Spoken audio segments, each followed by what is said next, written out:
Okie dokie, welcome back to my channel, everyone. Thank you so much for joining me, and I'm very sorry it's taken me this long to get back into making, another video. This one, shout out to Eddie Schmetty, always in my comments, a fantastic person, told me about noise gates, so I really hope this audio is much better for you guys. And please let me know. I want to make these better because I really enjoy making them, and you guys seem to enjoy watching them, so it feels pretty mutual. Let's just jump right into it. Today we are covering the bad grandpa predator, Chuck Harding, Charles Harding. Remember, the men who've come into the house still don't know they're being videoed. So, right away, Chuck has a very strong gait. Let's go ahead and rewind just a smidgen. There we go. From what I'm seeing, it's not too short, too long. It looks like it's pretty average for his The men who've leg come length. into the house still don't know they're being videoed. Yeah. I'm not seeing any hesitancy. I'm not really seeing any rush. He just looks like he's just walking. This next man says he's here to sell a house. He's 65-year-old Charles Harding, So he walks in and he's already got like a little bit of a stink face. And that's, from what I remember, that's pretty consistent throughout the whole, 3 minutes, 49 seconds that we see. Obviously, it's been edited down quite a bit. I was going to say a bunch and a bit at the same time, and I was going to say bunt. Anyway, I think he's overall relaxed. And I think that's because this is not like a new situation for him to be in. Spoiler alert, but we find out later on that he's old hat at meeting children and such, and like involving himself in the consumption of child exploitation material, or sexual abuse material, for 35 years.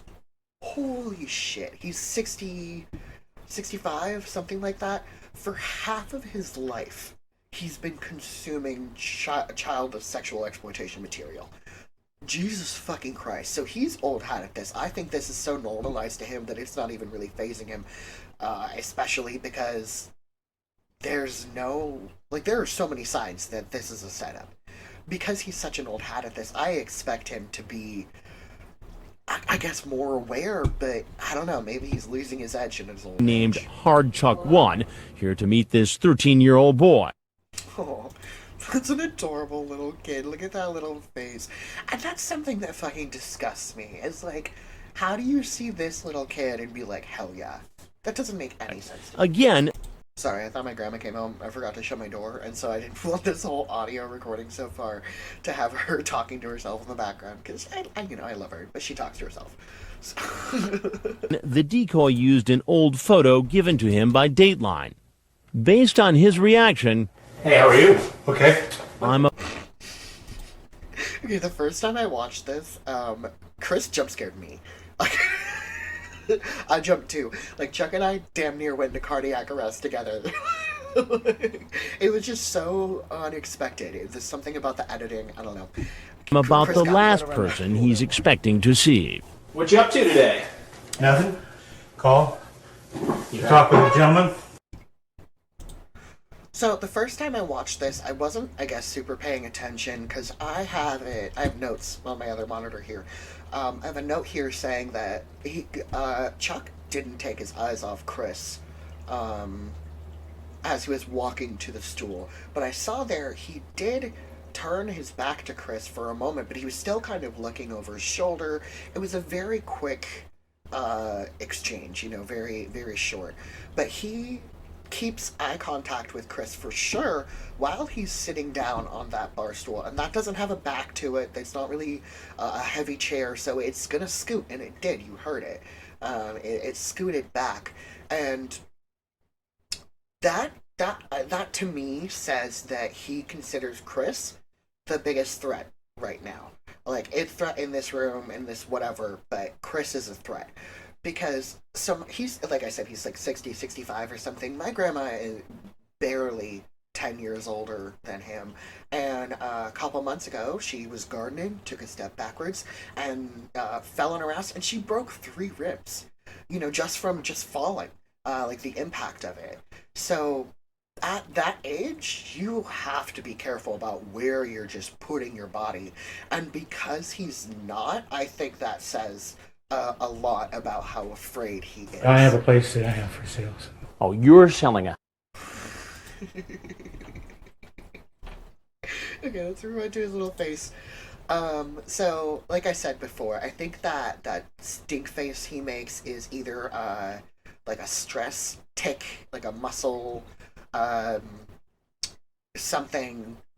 Maybe he had a stroke. Maybe it's just something he developed over a period of time. Maybe it's just an overactive muscle. I don't know, but I think it's part of his baseline, is what I'm overall trying to say. I think this is a normal face for him to make when he's stressed.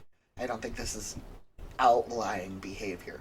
But he's got wide eyes, his eyebrows are up high, his nostrils, super, super wide, and that is just trying to vent out the heat that is building in him right now, because his system is absolutely going into like the beginnings, like fight, flight, kind of freeze, fawn situation there. And I'm not experienced enough to be able to say whether he's in like specifically fight, specifically flight, but I know enough to see that his adrenaline is skyrocketing. Yeah, we've got fading facts right here. I'll rewind it so you can hear it. I'm sure TCAPists have heard it 1,000 times, but if this is someone's first couple forays into the TCAP fandom, hi, welcome. I'm so glad that I could walk you through it. I know nothing. Find someone better after you finish this video. But let's look. Gentlemen, I have a place that I have for sale. So. Oh, you're...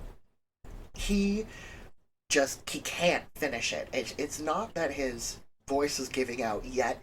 It's that he's got fading facts, and that is specifically when someone is speaking and they get quieter and quieter as the sentence goes on, like we saw there, and that shows insecurity in what he's saying. Not necessarily that it's a lie. Like, don't think that because you hear someone kind of trailing off at the end that they're lying. It's just that they're insecure about what they're saying. They're not confident in it. You're selling a house. Oh, my grandma's home, so I'm going to go shut the door so when she comes in, there's not a ton of noise. I'm going to text her and say, hi, I saw you pulled in. I'm recording audio in my room. If you need anything, just shoot me a text. Yellow heart emoji. Because I'm cute.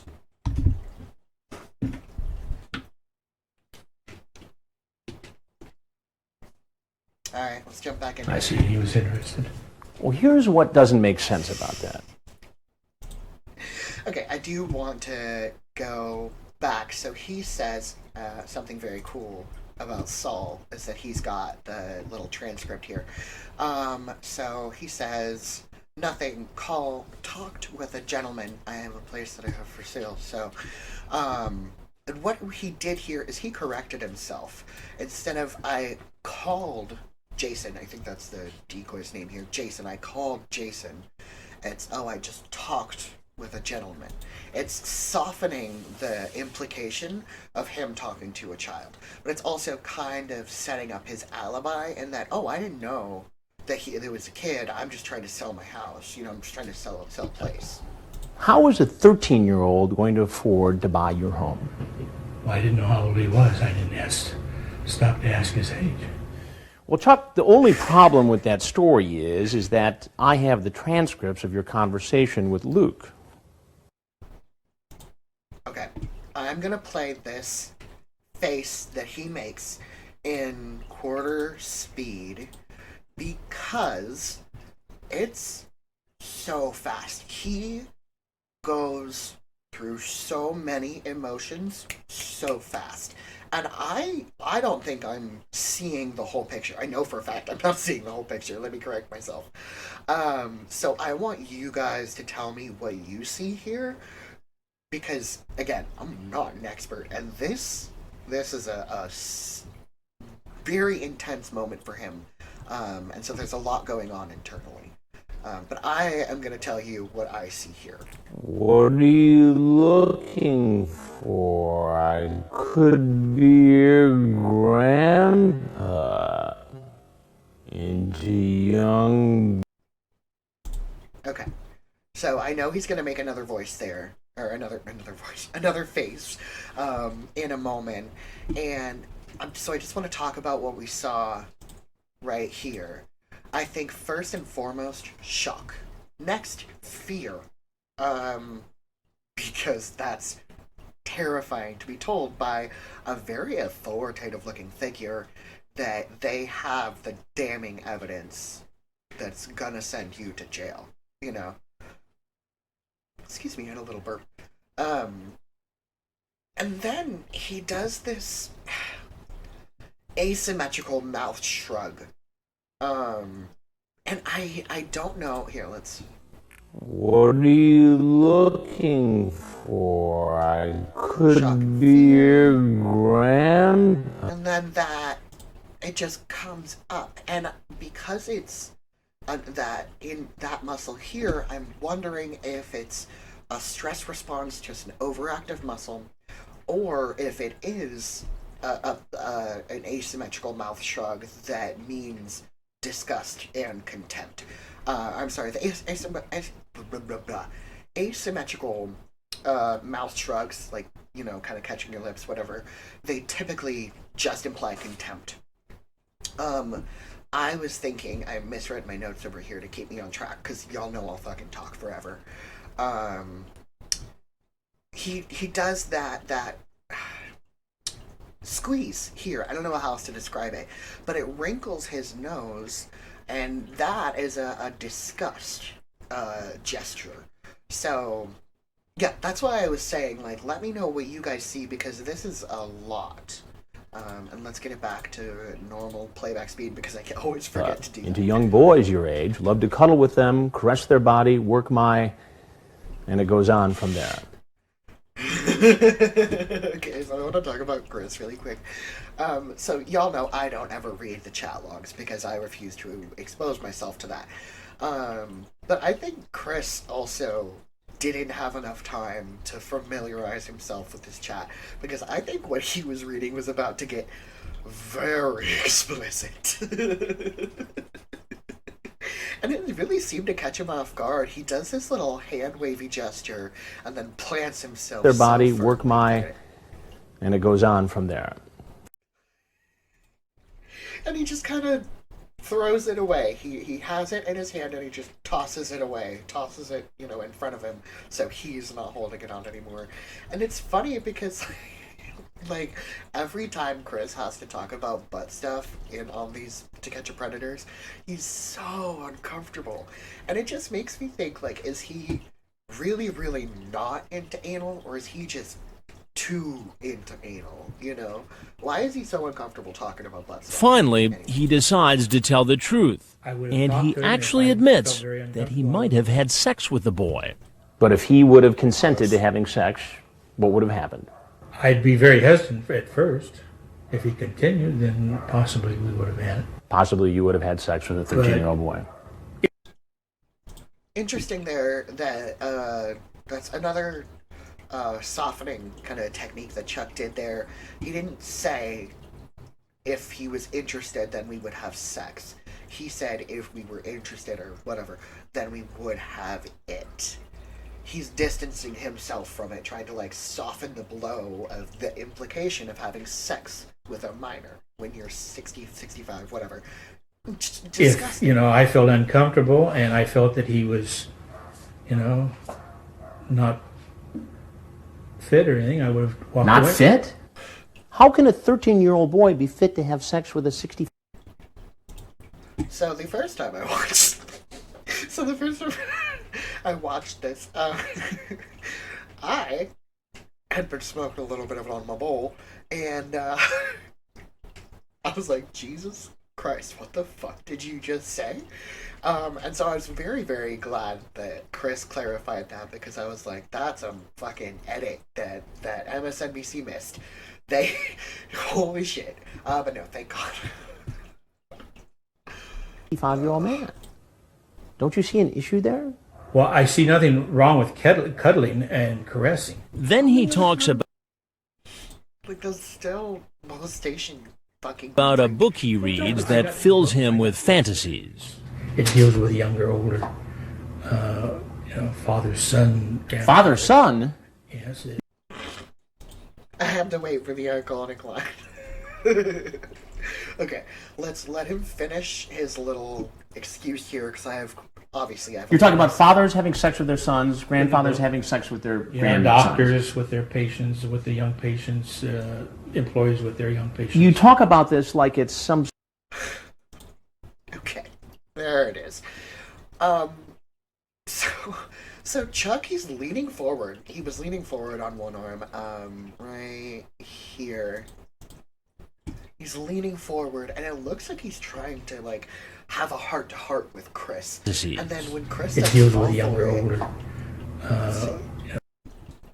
Like, he's gonna, like, throw himself backwards almost. It's not, like, actually, like, so dramatic as that, but he definitely, he removes himself, because he was like, oh, that didn't work. I need to be on the alert. Father, son. Father, son? Yes. You're talking about fathers having sex with their sons, grandfathers having sex with their... Gosh, okay, so... He makes that gesture, he straightens up, he's defensive now, and I think a lot of people miss, that the rest of the full excuse, because Chris's response is just so fantastic, you know? Oh, sorry, shit, I was leaning away from the mic when I was doing that, sorry, damn. I hope it's not too quiet. Anyway, so, Chuck... He's talking about, like, the father and son, like, kink, I guess, for lack of a better word, as casually as he's talking about the doctor-patient kink, employer-employee kink, and he's saying that they're both taboo, they're all taboo. So they're all, like, equally taboo, and because they're equally taboo, it's not that big a deal. Like, it's not that bad. Like, practically not taboo at all, if you think about it, you know? And so it's just interesting, like, these leaps that they make in their justifications, you know? It just drives me fucking And doctors with their patients, with the young patients, employees with their young patients. You talk about this like it's some sort of hobby, building train sets. That's not what we're talking about here. It's a book that I read, and I fantasize. There's much more to this. So is he chewing gum? Because I haven't from there. noticed him. I haven't noticed him chewing gum the whole time. So if we're just now seeing it, then that's interesting, like a weird editing, and it's strange that he stopped chewing. But chewing, like gum chewing, is a good indicator to see how fast someone is trying to think, like how fast their mind is going. So it could be that he was just at a complete halt, like he couldn't think of anything, except for what he had probably pre-planned just in case. I don't think he ever thought this would happen, because that's grief. That's grief on his face right there. And maybe the situation is starting to kick in when he starts chewing again. But I was thinking before I really... Because I can't decide if it's gum or if it's stress mouth. Because I think he could be hitting the point where his limbic system is shutting down. His body is redirecting blood flow away from his vital organs, and his mouth has dried up. Because he's kept his mouth open for a good portion of this interview. But, you know, it's like... I don't know, because he's got his mouth open, and at the rate he's gasping for air, it wouldn't be too much of a leap to assume that the spit in his mouth has turned to mucus. And I don't think it's a leap to assume that at this point the stress is so much that he's lost feeling in his tongue. So when you're under extreme amounts of stress, like when you're under stress in general, the articulatory muscles in your tongue are very hard to control. So you get all tongue tied, your words combine, all that good stuff. But you also lose feeling in it, and sometimes subconsciously you start chewing on your tongue, like to get the feeling back into it, or to at least control some of the stimuli you're feeling. So I'm not sure if anyone knows if he was actively chewing gum. Let me know, because otherwise, if he is, I made this whole thing up in my head.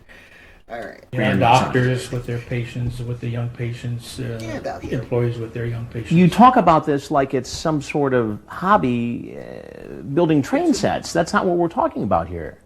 It's a book that I read and I fantasize. There's much more to this man's story, as the police are about to find out. Soon, you'll find out what the detectives discovered in the man's personal belongings and what these suspects... Who is that guy? Who is this? Because they centered on him. Is he another TCAP predator? Like, did we get an episode on him? Leave his name in the comments. had to say once they were under arrest. And as for this man... I hate when people wear shirts that are almost exactly their skin tone, because I'm not fucking paying attention. It just looked like this man was naked, just wearing a fucking tuxedo, Canadian tuxedo, whatever they're called, like a jean outfit, and no shirt. And the 65-year-old who told us he'd be willing to have sex with a 13-year-old, believe it or not, all he wants to do is call his mom. I should call my mother and let her know that I got home safely. Well, that's going to be arranged through the jail. Because she'll be worried that I didn't get home because I was en route from her place. Okay, so as you can tell, the music was about to start. Again, I don't know if that's copyright, whatever, so I'm not going to play it. I do have a little bit of lore for you. I want to talk really quickly about that pathetic attempt at chaff and redirect. He was really trying to use his elderly mother as a distraction to keep the cops off his tail long enough for him to come up with an excuse that's going to get him out of there, that's going to get the cuffs off of him, He was saying, my mother is very old and very frail. If I don't talk to her now, something terrible could happen to her, like, you wouldn't want something terrible to happen to my mom, would you? You're a cop, you're an officer of the law, you're supposed to prevent crime or terrible things, and which obviously doesn't work on the detective, and I doubt it would work on the average parent if they came home to find a 65-year-old man in their kitchen when their kid is supposed to be home alone. Like that, I don't think that fucking works at all. Okay, so let's talk about the lore. I guess I could do this. So Chuck was arrested during the Riverside sting, 2006. He was charged with an attempt to commit a lewd or lascivious act with a minor under the age of 14. Fucking awful, terrible fucking monster. He was also charged with multiple counts of possessing child sexual abuse materials. So when the police searched his house, they found, all of his computers and everything, they found that Chuck was involved with groups that exchanged the material and had been involved with that for 35 years. Like I said in the beginning, he did get bail. He did get bail, but he couldn't pay bail. It was $500,000, so he stayed in custody. And this fucking coward, so while he was in the county jail, he stopped taking, his medication, his vital medication. I don't know if it was for heart, liver, kidney, whatever. I don't give a shit. But he died in custody a few weeks before he went to trial. He never went to trial. And that shows me what a fucking pathetic coward he was. May he rot in the lowest and deepest, darkest pits of Tartarus.